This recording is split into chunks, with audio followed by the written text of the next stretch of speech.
ಅಲ್ಲಪ್ಪ ಒಳ್ಳೆ ಊಟ ಕೊಡ್ತೀಯಾ ಎಲ್ಲರಿಗೂ ಆ ಪ್ಲಾಸ್ಟಿಕ್ ಯಾಕೆ ಕೊಡ್ತೀಯಾ ಕ್ಯಾನ್ಸರ್ ಬರೋಕ್ಕೆ ಪಾರ್ಸಲ್ ಸೀಟ್ ಏ ಬೇಡ ಪಾರ್ಸಲ್ ಕೊಡೋದು ಪ್ಲಾಸ್ಟಿಕ್ ಅಲ್ಲಿ ಯಾವುದು ಈ ಸೀಟ್ ಸರ್ ಏ ಅವು ಬೇಡ ಮನುಷ್ಯ ನಾನು ಎಲ್ಲರೂ ಹೇಳ್ತಾ ಇದ್ದೀನಿ ಟೌನಲ್ಲಿ ಇಲ್ಲಿಗೂ ಬೆಳೆಸ್ಕೊಂಡು ಊಟ ಮಾಡ್ಕೊಬ್ರಿ ಅಂತ ನಾನೇ ಬಂದಿದ್ದೀನಲ್ವಾ ಊಟ ಚೆನ್ನಾಗಿ ಕೊಡ್ತೀಯ ಪ್ಲಾಸ್ಟಿಕಲ್ಲಿ ಪಾರ್ಸಲ್ ಮಾಡೋದು ಮತ್ತೊಂದು ಮಾಡೋದು ಮಾಡಕ್ಕೆ ಹೋಗ್ಬೇಡ ಈಗ ನಾನೇ ಬಂದ್ಬಿಡ್ತೀಯ ಅಲ್ಲಿ ಹೋಗ್ಬಿಟ್ಟು ಕೆಲಸ ಬಂದಿದ್ದೀನಿ ಅಷ್ಟಾದ್ರೆ ಅಡಿಕೆ ಪಟ್ಟು ಯೂಸ್ ಮಾಡ್ಬೇಡ ಸುಮ್ಮನೆ ಅಡಿಕೆ ಬೇಡ ಬೇಡ ಪಾರ್ಸಲಿಗೆ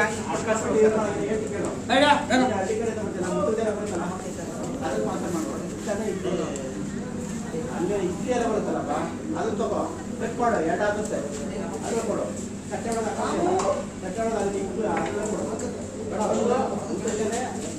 ಮತ್ತೆ ಇದು ಬಾಳೆ ಎಲೆ ಆರೋಗ್ಯ ಒಳ್ಳೆಯದು ಅದೇನು ನಮ್ಮ ದೇಹದಲ್ಲಿ ಏನಿದ್ರು ಸ್ವಲ್ಪ ಕಂಟ್ರೋಲ್ ಮಾಡುತ್ತೆ